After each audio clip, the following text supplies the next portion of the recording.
우리 지난주에 우리 창세기 27장 1절부터 28장 5절까지 해서 영적 분별력이 없어진 공동체가 얼마나 망가질 수 있는가, 이런 부분들을 살펴보았습니다.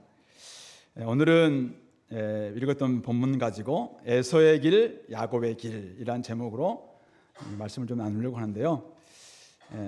갈림길에 선 두 신앙, 그리고 회심의 자리가 무엇일까? 특별히 회심이라는 관점으로 오늘 우리 공동체, 또 우리 자신, 또 우리 가정도 한번 돌아보고 점검하는 시간이 됐으면 좋겠습니다. 우리 에서, 야곱 두 사람 어떤 사람이죠? 다음 볼까요? 나오나요? 네, 같은 부모, 같은 환경 아래서 자란 신앙의 2세대입니다. 에서는 큰 아들이죠. 이삭과 리브가의 아들이고 신앙의 2세대인데 결과적으로 하나님에서 멀어지는 이런 모습이 됐고, 야곱은 같은 이삭과 리브가의 아들인데 신앙의 2세대로서 결과적으로 하나님의 집을 세우고 베델에서 하나님을 만나는 이런 모습을 보이고 있는데, 어떻게 두 사람의 운명은 이토록 완벽하게 달라졌는가, 이 부분들을 함께 살펴보려고 합니다.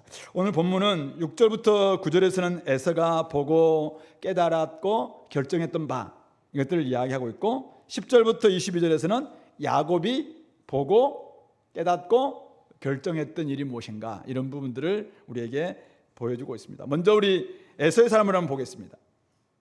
에서는 이삭이 야곱에게 축복하고 밧단 아람으로 가서 아내를 맞이하고 가나안 딸들 중에서 아내를 맞이하지 말라라는 명하는 것을 보았습니다. 이때 에서는 야곱이 부모의 명을 따라 밧단 아람으로 가는 것을 보았죠. 그리고 오늘 8절 말씀 보면은 에서가 또 본즉, NIV에서는 깨달았다 이렇게 번역하고 있는데, 가나안 사람의 딸들이 그 아버지 이삭을 기쁘게 하지 못하는지라 그것도 그가 깨달았습니다. 그러니까 아버지가 우리 야곱에게 축복하는 모습도 봤습니다. 그리고 아버지의 명을 따라서 야곱이 밧단 아람으로 떠나는 것도 보았습니다. 그리고 무엇보다도 자기에게 있는 두 아내가, 가나안 딸들이 아버지의 마음을 기쁘게 하지 못한다라는 것도 알게 된 것이죠. 깨닫게 된 것입니다. 그래서 어떻게 했습니까? 9절입니다. 이에 에서가 이스마엘에게 가서 그 본처들 외에 아브라함의 아들 이스마엘의 딸이요 느바요의 누이인 마할랏을 아내로 맞이하였더라. 해결책을 어떻게 삼냐면은 이스마엘의 딸 마할랏을 새 아내로 맞이하게 됩니다. 친족 간의 결혼.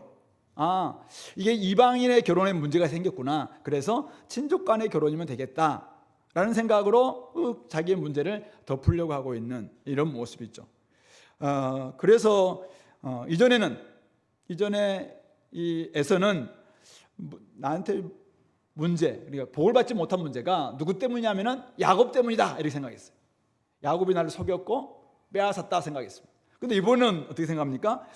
내가 복을 못 받는 이유가 우리 아내 때문이다, 이렇게 생각하는 거죠. 자신의 아내들인 가나안 딸들에게 문제가 있다, 이렇게 판단하는 것입니다.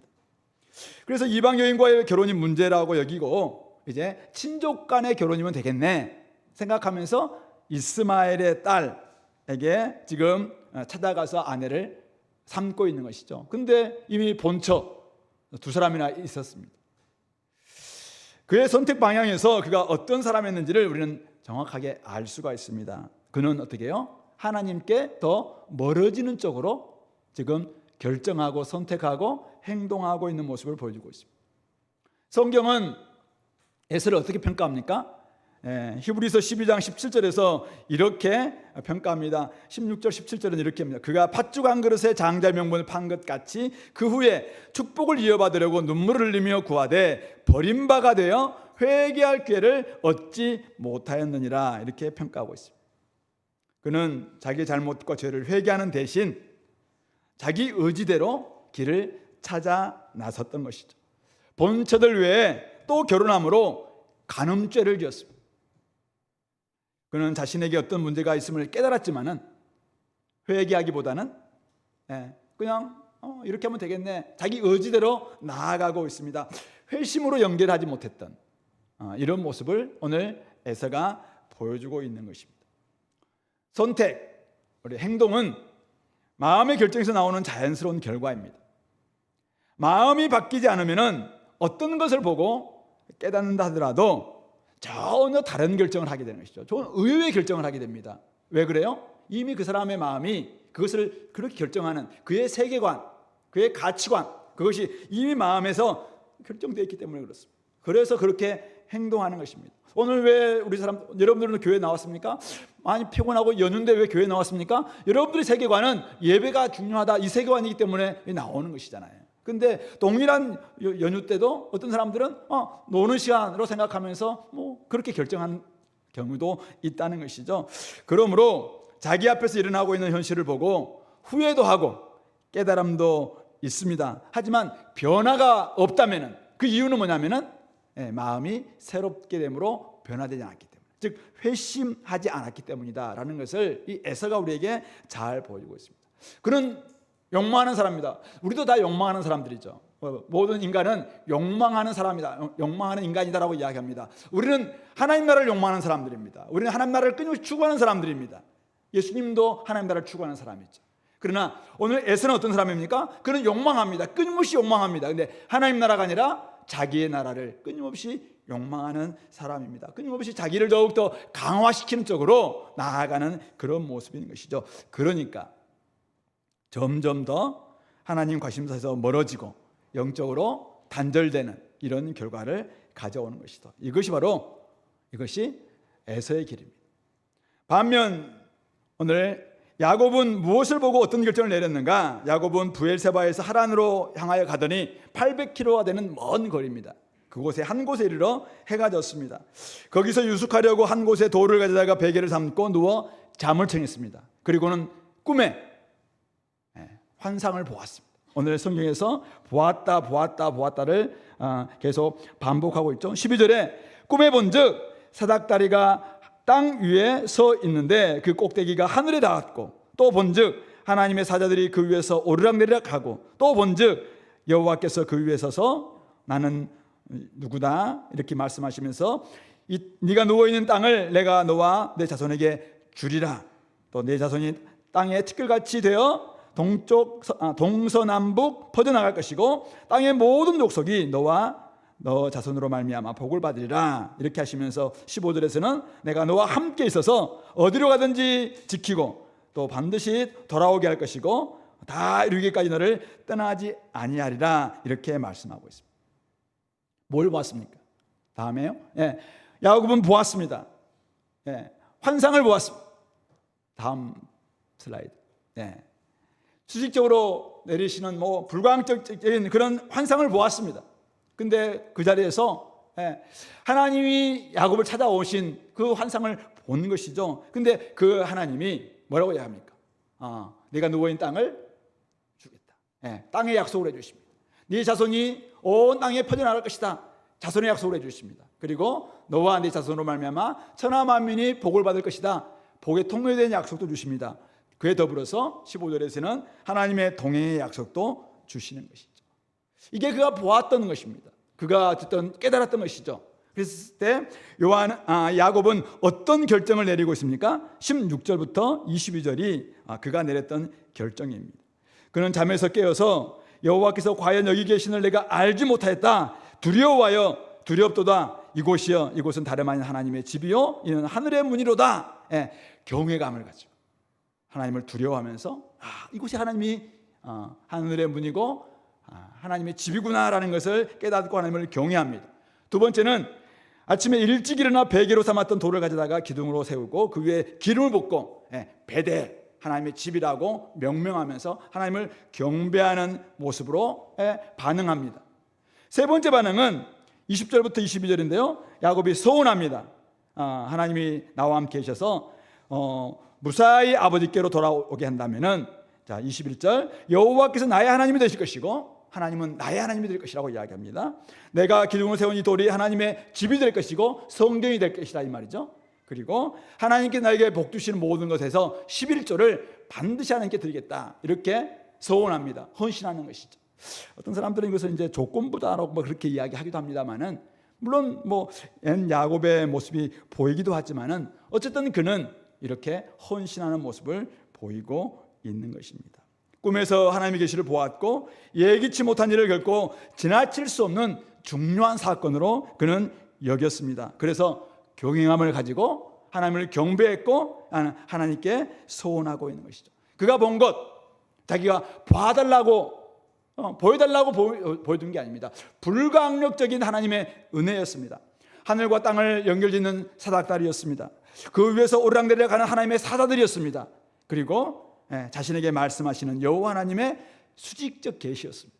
오직 그는 그에게 내리시는 하나님의 계시였습니다. 그런데 그 꿈을, 그가 보았던 그 환상을 꿈에 봤기 때문에 개꿈으로 여기지 않았습니다. 그는 자신이 누워있는 이곳이 하나님의 전이구나 라는 것을 깨닫습니다. 그리고 하나님께서 말씀하신 내용이 아버지 이삭이 말씀하신 내용이고, 할아버지 야곱이 아브라함이 받았던 그 비전이다라는 것을 그가 깨닫습니다. 그래서 이 축복이 정말 하나님 나에게 주시는 축복이구나라는 것을 온전히 깨닫습니다. 무엇보다도 자신과 동행하였다는 그 약속을 온전히 알아차리고는 하나님을 인정하고 하나님께 경배하는 모습을 보이고 있는 것입니다. 자, 에서와 야곱의 삶은 왜 이렇게 달라졌는가? 회심의 차이라는 것입니다. 회심은 하나님이 행하신 일을 보고 듣고 삶의 방향을 완전히 바꾸는 것입니다. 하나님께서 인간을 위해서 행하신 일이 복음이라면은 하나님께서 행하신 일에 대한 인간의 반응이 바로 회개와 돌이킴, 회심인 것이죠. 자, 그런데 에서는 어떻게 했습니까? 앞에서 우리 봤던 것처럼 아버지에 대한 미안함을 느꼈습니다. 자신의 선택이 잘못된 것임을 깨달았습니다. 그러나 그는 다시 죄를 짓는 쪽으로 결정하고 있습니다. 헷족 속의 딸에서 이스마엘 딸로 아내를 바꾸고 있습니다. 이것이 어쩌면 아버지를 기쁘게 하는 결정이라고 생각했을 수도 있습니다. 그러나 어떻게 해요? 그는 하나님 아버지의 뜻을 전혀 고려하지 않는 그런 선택을 하고 있는 것입니다. 회심이 왜 이렇게 어려운가? 왜 이렇게 회심이 어려울까요? 자신을 내놓기가 쉽지 않기 때문입니다. 자신의 뜻을 내려놓기는 위해서는 자기의 손을 내놓아야 합니다. 자기 손을 벌려야 합니다. 그런데 자기 손을 벌리기가 쉽지 않습니다. 그래서 사람들은 회개한다고 말하면서도 늘 비슷한 것을 그냥 선택합니다. 반복하죠. 그것이 쉽기 때문에, 그것이 비슷하기 때문에 유유상종, 비슷한 사람들끼리 그냥 자리만 바꾸면은 이런 모습으로 나타납니다. 그렇기 때문에 에서의 길에는 이거 온전한 회심이 아니기 때문에 여기에서는 구원도 회복도 없는 것이죠. 자기 손을 펴고 내어놓을 때 비로소 하나님의 은혜를 붙잡을 수가 있습니다. 야곱의 길은 어떻게 달랐습니까? 보시면은 집돌이 야곱이었습니다. 집밖에 몰랐던 야곱이었습니다. 그런데 그가 아버지 이삭의 축복을 받고 밧담 아람으로 보내졌습니다. 보내졌습니다. 가나안 사람들 딸 중에서 아내를 맞이하지 말라라는 부모의 말에 순종하면서 그는 어쩌면 한 번도 가지 않았던 그 먼 길을, 물론 형을 피해서 도망하는 길도 있었지만은 어쨌든 부모의 명령에 순종하면서 먼 길로 나아가고 있습니다. 부엘세바에서부터 하란까지 800km입니다. 먼 거리입니다. 한 번도 가보지 않은 길입니다. 동행도 없습니다. 외롭고 두려운 길이었습니다. 근데 그는 자기를 내려놓습니다. 내려놓고 부모의 명을 따르고 있는 것입니다. 신앙의 순결을 위해서 하란에서 아내를 맞이하라는 그 말씀에 순종하고 있는 것입니다. 그래서 그는 고향, 친척, 아비집을 떠나는 모험을 했고 그 목적, 신앙의 순결을 유지해야 된다. 그 목적에 순종하는 것입니다. 한 곳에 이른 그는 너무나 외롭고 힘들고 추운 밤을 보냈을 것입니다. 그 꿈에서 하나님께서 자신에게 보여주신 계시를 경험합니다. 어쩌면 야곱은 그것이 자신에게 찾아온 첫 하나님과의 만남이었습니다. 그동안 아버지로부터 어머니로부터 들었던 하나님 이야기는 많이 들었습니다. 그러나 그에게 찾아온 첫 만남, 하나님의 계시였죠. 그는 하늘과 땅을 연결짓는 사닥다리, 또 하나님의 사자들, 약속하시는 하나님의 말씀, 이것을 어떻게 해요? 허튼 것으로 여기지 않습니다. 계시로 받아들이고 있습니다. 너와 함께 있겠다, 어디로 가든지 너를 지키겠다, 그리고 너를 보호하겠다라는 이 말씀을 복음과 같은 은혜의 소식으로 그가 받아들이고 있는 것입니다. 외롭고 두렵고 앞날을 알 수 없던 야곱에게는 그 말씀이 큰 위로가 되었을 것입니다. 그래서 그는 어떻게 합니까? 자신을 내어놓고, 그동안 어쨌든 악착같이 뭔가를 붙잡으려고 했던 자신을 내어놓고 하나님의 말씀을 붙잡고 있는 것입니다. 옛 야곱의 모습이 보이기도 하지만은 어쨌든 그는 자신을 내려놓고 하늘로부터 내려오는 은혜를, 하나님의 은혜를 지금 붙잡고 있는 것입니다. 그래서 하나님을 인정합니다. 하나님을 경외합니다. 하나님을 경배합니다. 그리고 하나님께 이렇게 드리겠다라고 헌신하고 결단하고 있는 것입니다. 하나님과의 만남과 회심이 이런 본질적인 변화를 가져오는 것입니다. 완벽한 변화까지는 시간이 더 필요합니다. 또 앞으로 20년의 그 과정, 연단의 과정이 야곱에게는 더 필요할 것입니다. 그렇지만은 회심하는 그 순간, 회심의 순간, 하나님 만난 그 순간 그는 삶의 방향을 바꾸는 것입니다.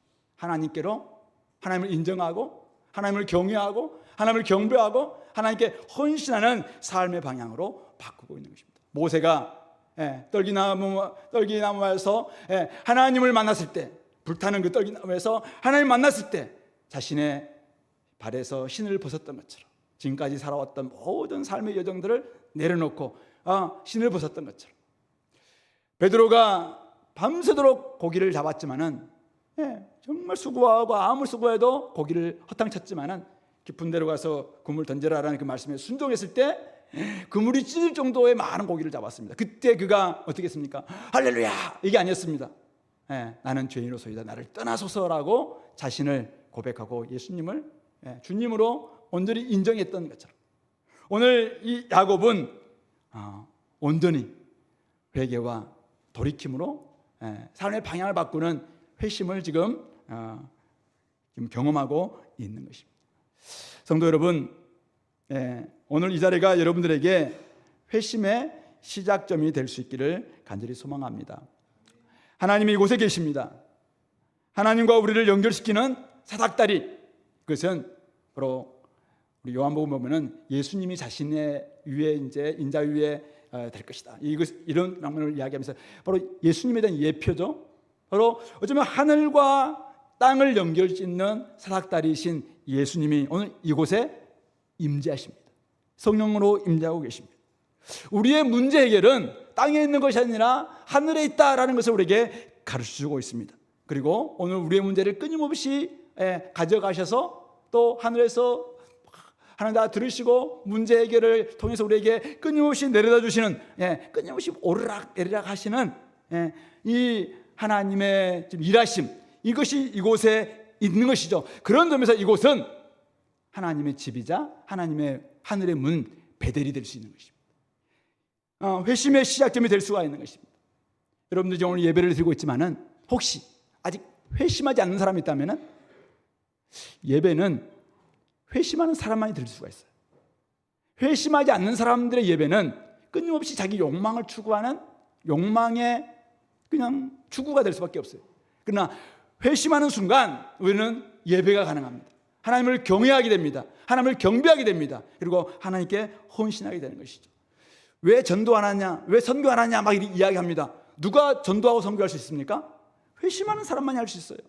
회심할 때만이 나에게 찾아오신 그 불광의적 은혜가 너무나 커서 이런 은혜가 저들에게도 내려갔으면 좋겠다, 그런 마음으로 전하는 것이고 선교하는 것입니다. 그러므로 혹시 이 자리에 아직까지도 내 삶을 보니까 내가 그동안 후회는 있었고 내 삶에 왜 이렇게 문제가 있을까라고 깨달음이 있어도 내가 삶의 방향을 바꾼 적이 없다, 삶을 내가 전환시켜 본 적이 없다, 혹시 이런 분이 계시다면은 오늘 이 자리가 회심의 자리, 바로 베델이 될 수 있기를 간절히 소망합니다. 하나님께서 우리에게 행하셨던 그 일, 우리 요한복음에서 계속 봤어요. 십자가와 부활의 복음, 이 복음을 듣고 여러분들의 삶 가운데서 진짜 이것을 내가 믿음으로 받아들일 수 있겠다, 이렇게 생각하시는 분이 있다면 진짜 여러분들이 삶의 방향을 바꾸시기 바랍니다. 회심하시고 이제는 순종하는, 하나님이 진짜 우리에게 주셨던 성령을 받아서 이제는 나아가서 세상에 어떤 사역을 감당할 수 있도록, 그런 일에 우리가 한번 순종할 수 있는 회심의 시작이 자리가 될 수 있기를 간절히 원합니다. 많은 사람들은 회심 대신 스스로 자기의 앞길을 찾아 나섭니다. 계속 자기 욕망을 따라 살아가고 자기가 하고 싶은 대로 하기를 원합니다. 많은 사람들이 그렇게 합니다. 내가 전도해 보면은 때로는 알겠다 이야기합니다. 내가 지난날 이런 죄에 대해서도 후회한다라고 이야기합니다. 그러지만은 회심하지 않죠. 그렇기 때문에 답답한 현실이 과거와 미래와 연결되지 않습니다. 과거에 우리가 시작이 어디인지, 우리의 미래 마지막 끝이 무엇인지 이게 쫙 연결돼야지 내가 있는 지금 답답한 돌에 베고 있는 이 현실이 이해가 되고 어디쯤 왔는지 알 수가 있습니다. 근데 이게 안 보이니까 회심함으로 과거도 볼 수 있고 미래도 볼 수 있고 쫙 영혼까지 연결되어 있는 하나님의 큰 그림이 딱 눈앞에 들어와야지 내가 있는 현실이 지금 어떤 현실인가 이것을 알 수 있을 텐데, 이게 회심이 안 되니까 눈이 안 바뀌는 거잖아요. 그러니까 끊임없이 여기서 그냥 이것밖에 모르는, 현실밖에 못 봐요. 현재만 집중할 수밖에 없습니다. 그러니까 그런 사람들에게는 영혼의 삶이 관심거리가 아니에요. 지금 문제가 너무 힘들다는 거죠. 지금 문제가 내가 바쁘다는 거잖아요. 지금이 나한테 너무 중요하다는 거잖아요. 근데 긴 안목, 긴 호흡에서 본다면은 이 부분들은 경점처럼 슬쩍 지나갈 수도 있는 그 현실이라는 것을 큰 관점을 알게 될 때 깨닫게 되는 것입니다. 그러므로 하나님이 보여주신 비전을 보며 회심한 사람은 다릅니다. 오늘 여기 나와 있는 것처럼 하늘과 땅이 수직적으로 딱 연결이 됩니다. 내가 있는 이 현실이, 땅이 하늘과 연결되어 있구나, 하나님과 함께 연결되어 있구나 라는 것을 알게 됩니다. 내가 지금 있는 돌베개 베고 있는 이 추운 현실, 외로운 현실, 두려운 현실, 이 현재가 과거, 이게 언제부터 시작됐습니까? 창조로, 타락으로, 그리고 하나님께서 구속하심으로 말미암아 아브라함을 부르시고 이삭을 부르시고 그리고 나한테 약속하셨던 이 과거가 쫙 이해가 됩니다. 그리고 미래, 이것이 마지막 때 어떤 일이 벌어질 것인가, 마지막도 미래도 보입니다. 과거와 미래가 쫙 연결됩니다. 뿐만 아니죠, 내 자손이, 우리 나를 통해서 믿게 될 수많은 사람들이 동서남북으로 펼쳐질 것이고, 수많은 지금도 나를 힘들게 만드는 저들 또한 모든 족속이 나로 인해서 복을 받을 수 있는 존재구나 라는 것을 알게 됩니다. 그러니까 어떻게 돼요? 이게 난 이 가운데가, 내가 있는 이 지점이 얼마나 소중한가 라는 것을 알게 되는 것이죠. 여기만 집중하는 것이 아니라 과거를 알고 미래를 알고 하늘을 보고 땅을 보고, 그 다음에 나를 뿐만 아니라 동서남북에 있는 수많은 민족들을 연결되니까 이게 너무나 소중하다는 것을 알게 되는 것이죠. 그래서 우리 중심, 우리를 연결시켜 주신 하나님, 나에게 찾아오신 하나님이시고 지금도 나와 함께 동행하시는 하나님이시고 끝까지 나를 지켜주시는 임마누엘 하나님, 그분이 나의 삶을 지금 주장하고 계시구나 라는 깨닫게 될 것이고, 내가 군대를 가거나 직장을 가거나 학교를 가거나 나중에 시집을 가거나 자녀를 낳거나 어디에 있거나 이 영적 네트워크죠. 네트워크 속에 내가 딱 들어왔다는 사실을 깨닫게 되니까 두렵지도 않습니다. 나한테 나 편이 진짜 많구나, 나와 함께하는 사람들이 이렇게 많구나, 나를 통해서 돌아올 사람들이 이렇게 있구나라는 것을 깨닫게 되는 것이죠. 그러니까 어떻게 해요? 진짜 우리가 동역자구나, 우리가 공동체구나, 내가 형제자매들이 이렇게 많구나라는 것을 깨달으면서 다시 힘을 얻게 되는 것입니다. 성도 여러분, 오늘 이 시간이 여러분들에게 바로 이 회심의 자리가 됐으면 좋겠고, 눈을 바꾸는 자리가 됐으면 좋겠고, 하늘을 보고 땅을 보고 과거를 보고 미래를 보며 주변 사람들을 볼 수 있는 안목이 바뀌는 귀한 시간 될 수 있기를 간절히 소망합니다. 이제 우리 공동체 적용 한번 해볼 텐데요. 신앙의 2세대를 향한 우리의 시선이 어떻게 될 것인가 했죠. 오늘 이 에서와 야곱의 차이는 성격의 차이가 아닙니다. 환경의 차이도 아닙니다. 같은 부모 아래 자란 신앙 2세대로서 한 사람은 회심하지 않았고 한 사람은 하나님을 만난 그 차이입니다. 이것은 뭘 말합니까? 신앙이 다음 세대로 어떻게 이어지는가에 대한 본질적인 이야기라는 것입니다. 이것은 한 가정에서 신앙이 어떻게 이어질 것인가의 문제일 뿐만 아니라 우리 공동체에서 다음 세대에 어떻게 해줄 것인가, 내가 조장으로서 조언들을 어떻게 대할 것인가, 이것을 우리가 지금 우리에게 보여주고 있는 이야기인 것입니다. 우리 자녀들은 그동안 어쩌면 부모님들이 신앙이 좋아서 자녀들 그동안 잘 주님을 믿었을 수도 있습니다. 그러나 제가 보기에 많은 사람들이 베델 이전의 야곱과 같습니다.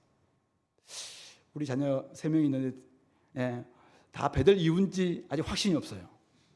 분명히 자기들은 베델 이후라고 이야기하는데 베델 이전 혹시 아닐까 막 이런 마음도 듭니다.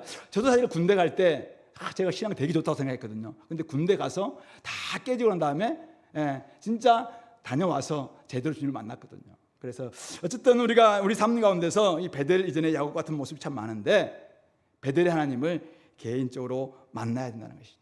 그런 점에서 우리 부모로서 또 앞선 세대로서 어떻게 그들을 도와줄 수 있겠는가? 어떻게 도와줄 수 있겠는가? 3가지. 부모님과 보조자라는 말 생각하면서 제가 3가지 보로 나가겠습니다. 첫 번째는 보내라. 바담 아람으로 보내자라는 것입니다. 부모가 우리 영적인 앞선 세대가 우리 자녀들을 바담 아람으로 보내자겠죠. 신앙과 가치와 비전과 그리고 하나님을 참 들려주면서 그곳에 가면은 우리의 신앙의 순수성을 회복할 수 있다. 그렇게 하면서 우리 바담 아람으로 보내는 이 일들을 우리 부모들이, 우리 영적인 앞선 세대들이 감당하자는 것입니다. 수련회가 있다면은 수련회로 보내라는 것입니다. 예배가 있다면은 예배 현장으로 보내라는 것입니다. 주일 성수가 너무나 소중하기 때문에 네가 그 어떤 것보다 소중한 것은 주일이다 생각하면서 주일 성수할 수 있는 그곳으로 보내라는 것이죠. 경건의 가치를 들려주면서 분별력을 회복할 수 있는 그 목적지, 바로 그곳입니다. 그곳으로 보내는 이 책임, 이것을 우리 부모들이 감당해야 되는 것이죠. 영적 환경을 조성하는 이 일들은 너무나 중요합니다. 제가 지난주에 봤던 그 불안 세대 다 읽었는데요. 어쨌든 부모들이 해야 될 참 이 환경 조성이 너무나 중요하구나라는 걸 많이 깨달았습니다. 0세부터 5세까지 어떤 우리가 환경을 조성해야 될 것인가. 그리고 초등학교 들어가면부터 초등학교 졸업할 때까지는 어떤 환경을 조성해야 될 것인가. 중고등학교 시절 때는 우리 부모가 어떤 환경을 조성해야 될 것인가. 뭐 학교가 해야 될 일도 있고 또 부모가 해야 될 일도 있는데 스마트폰이라는 엄청난 문명의 이기가 와 있는데 이게 우리 아이들을 지나치게 맡겼을 때 얼마나 그들이 망가질 수 있는가라는 부분들을 이분은 굉장히 지금 그리스도는 아니에요. 근데 8장인가 보면은 자기가 막 거의 그리스도인처럼 막 영적 환경에 대한 이야기도 막 이렇게 하더라고요. 그래서 진짜 이 영적 환경은 너무나 중요하다는 것이죠. 그래서 자녀들에게 대화를 하고 가정 예배를 좀 드리고 큐티를 하면서 어쨌든 이 바담 아람으로 가야 된다. 그곳에서 신앙을 회복해야 된다. 그곳에 가면은 주님을 오늘 따르는 사람들이 있다. 보내야 됩니다. 그래 가는 길에 그가 베델에서 주님을 만날 수도 있고 막 이렇게 되는 거 아닙니까? 그러므로 우리가 어쨌든 바담 아람으로 보내는 일이 중요하겠다. 두 번째는 보여주자. 이것은 생명의 전수인데요. 부모의 삶을 보여주자. 자녀들은 부모를 보면서 부모를 먹고 자랍니다. 자녀들은 식인종이죠. 부모들을 먹고 자랍니다. 생명과 삶을 그들은 먹고 자랍니다. 이거 너무나 중요한 이야기입니다. 우리 부모들이 회심했다면은, 진짜 여러분들이 주님 안에서 회심했다면은, 회심은 희생입니다. 회심은 헌신입니다. 회심했다면은 아이를 키우는 일이 생명 사역이다. 생명 전수 사역이다. 이것은 생명을 낳고 생명을 자라게 하고 생명을 지금 성수시키는 일이다. 이 사실을 깨닫고 희생해야 합니다. 보여줘야 합니다. 여러분들 자신들을 드릴 수 있어야 됩니다. 그러할 때 아이들이 거기서 부모의 삶, 부모의 생명, 부모의 눈물, 부모의 수고, 부모의 기도를 먹고 자랄 수 있는 것입니다. 오늘날 많은 사람들이, 우리 교회는 아니죠. 아이가 태어나자마자 얼마 지나지 않았는데 바로 어디 보내고 이렇게 해서 아이와 함께 있는 시간들을 너무 적게 보낸다, 이런 이야기를 합니다. 부모가 자녀를 키우려니까 내가 너무 손해보는 것 같다 이거죠. 내 시간이 얼마나 중요한데, 내 가치가 얼마나 중요한데, 이렇게 하면서 아이들을 될 수 있으면 안 보고 싶어하는, 될 수 있으면 빨리 뭐 어디 보내려고 하는 이런 지금 추세라는 거예요. 듣기로는 이제 80년대생들도 상당히 그랬는데 90년대생 부모들이 오면서 더더욱 그렇다, 이런 이야기를 이제 사회에서 이렇게 하는 걸 내가 들었습니다. 우리 교회는 어떤 분위기인가요? 여러분, 자녀를 위해서 했잖아요. 자기 시간을 주고 또 자녀를 위해서 눈물을 흘리고 수고하고 기도하는 일은 헛수고가 아닙니다. 이거는 온 세상을 다 주고도 바꿀 수 없는 진짜 너무너무 귀한 가치, 그리고 한 생명을 살리는 일입니다. 온 세상을 다 주고도 바꿀 수 없는 우리 한 사람 한 사람을 위해서 주님께서 십자가를 죽으셨잖아요. 그렇다면 이 주님의 생명을 전달하기 위해서 어떻게 하신가요? 부모가 자녀들에게 삶을 보여줘야 합니다. 보여줘야 합니다. 앞에서 잘 보여주시기 바랍니다. 생명을 주시기 바랍니다. 쉬는 시간 때 잘 노시고 대화도 많이 하시고 책도 같이 읽어주시고 성경도 같이 읽어주시고 함께 여행도 가시고 또 함께 놀아주시고 이렇게 하면서 어쨌든 자녀들에게 보여줄 수 있는 이 애착 관계가 형성이 안 되면은 청소년 시기 때 굉장히 어려움을 당할 수 있다고 이야기합니다. 그런 점에서 우리 부모가 삶을 잘 보여줄 수 있기를 바랍니다. 영적인 부모들도 마찬가지입니다. 마지막 세 번째는 격려와 책망으로 보육하자. 양육하자는데 보자로 맞추다 보니까 보육하자. 어쨌든 보내자, 보여주자, 그리고 보육하되 격려와 책망. 우리 목자들이 양을 이렇게 칠 때 지팡이와 막대기로 치고 인도합니다. 잘못 갈 때는 탁 따끔하게 한 때리기도 하고, 그리고 지팡이로 쭉 쉴만한 물가로 푸른 초장으로 인도합니다. 지금 자녀들 있잖아요. 어떨 때는 때로는 자기밖에 모르는 이런 어린 양떼들과 같아요. 그럴 때 어떻게 합니까? 주를 잘 인도해야 됩니다. 쉴만한 물가로 인도해야 됩니다. 푸른 초장으로 인도해야 됩니다. 그래서 말씀의 꼴을 잘 먹여줘야 됩니다. 교훈과 책망과 바르게 함과 의로 교육하기에 유익한 이 하나님 말씀을 잘 먹여줄 때 거기서 그가 구원의 일까지 잘하는 지혜를 얻을 수가 있는 것입니다. 근데 만약 말씀대로 살지 않고 잘못돼서 어떻게 합니까? 이 자녀가 부모를 근심시키고 때로는 아프게 했다면 어떻게 합니까? 그때는 어떻게 해요? 막대기로 따끔하게 떼줘야 됩니다. 이게 있잖아요, 따뜻한 격려 필요합니다. 네, 따끔한 책망도 필요합니다. 그렇게 할 때 우리가 온전한 보육이 가능할 수 있다는 것입니다. 영적 자녀를 키울 때도 마찬가지입니다. 우리 이곳에 있는 우리 조장님들, 또 우리 나름대로 영적인 지금 부모로서의 일을 감당하고 있을 때 어떻게 됩니까? 사람들이 잘못된 길로 가고 있어요. 온갖 세상을 그냥 다 경험하면서 세상과 다를 것이 하나 없는 모습을 보면서 지키만 보고 있는 사람이 있다면 이것은 자기 책임을 방기하는 것입니다. 직무유기와 같은 것이죠. 그런 점에서 격려와 책망, 따뜻한 격려, 그리고 때로는 적절한 훈육인데 따끔한, 그래서 잘못된 길로 가지 않도록, 고집대로 가지 않도록, 자기 고집대로 살다가는 잘못된다라는 걸 깨닫고 그런 부분들을 이렇게 막아줄 수 있는 이런 모습이 필요하겠다는 것입니다. 그러나 제가 밑에 적은 것처럼, 그러나 우리가 반드시 기억해야 할 진리가 있는데요, 우리가 자녀를 바담 아람으로 향하게 하고 베델이라는 환경을 준비해 줄 수는 있지만은 바로 그 밤, 바로 춥고 외로운 밤 자녀를 찾아가서 만나주시고 또 회심케 하시는 분은 오직 하나님이십니다. 그러므로 우리가 이것을 인정해야 합니다. 신앙 1세대 책임은 그 만남이 이루어질 수 있도록 영적 환경을 조성하고 그들 어떻게든 우리가 하자면 책임을 다하는 겁니다. 근데 우리가 이 아이들을 처음부터 끝까지 마지막에 다 인도할 수 있는 것처럼, 그냥 우리가 모든 다 할 수 있는 것처럼 과잉으로 한다가는 하나님을 도리어 놓칠 수도 있습니다. 그런 점에서 때로는 어떨 때는 적절한 수준이 되면 하나님께 맡겨드리는 것이죠. 하나님께서 책임져 주신다, 하나님께서 인도하신다, 그 믿음으로 딱 내어놓는 이런 것들도 필요합니다. 내어놓을 때 진짜 우리가 필요한 것이 기도죠. 그래서 하나님께서 찾아가 주셔서 저들의 인생에 다시 한번 은혜를 주시도록, 그래서 그들도 하나님 만나서 온전히 회심할 수 있는 은혜가 있게 달라고 그렇게 했으면 좋겠습니다. 우리를 사랑하신 주님께서 우리 자녀들을 사랑합니다. 우리를 사랑하신 주님께서 우리 다음 세대도 사랑하십니다. 그렇다면 우리가 해야 될 일이 무엇일까? 잘 보내주시고 바단 아람으로, 그리고 잘 보여주시고 여러분들의 삶을, 여러분들이 진짜 삶 자체를 보여주시기 바랍니다. 그리고 잘 보육하시고 적절하게 보육하시기 바랍니다. 진짜 격려와 책망으로 잘 보육할 수 있게 되기를 소망합니다. 말씀을 맺겠습니다. 에서의 길, 야곱의 길을 우리 살펴보았는데요. 두 사람이 무엇을 보고 어떻게 결정했는지 보았습니다. 두 사람의 결정적 차이는 결국 회심의 차이였습니다.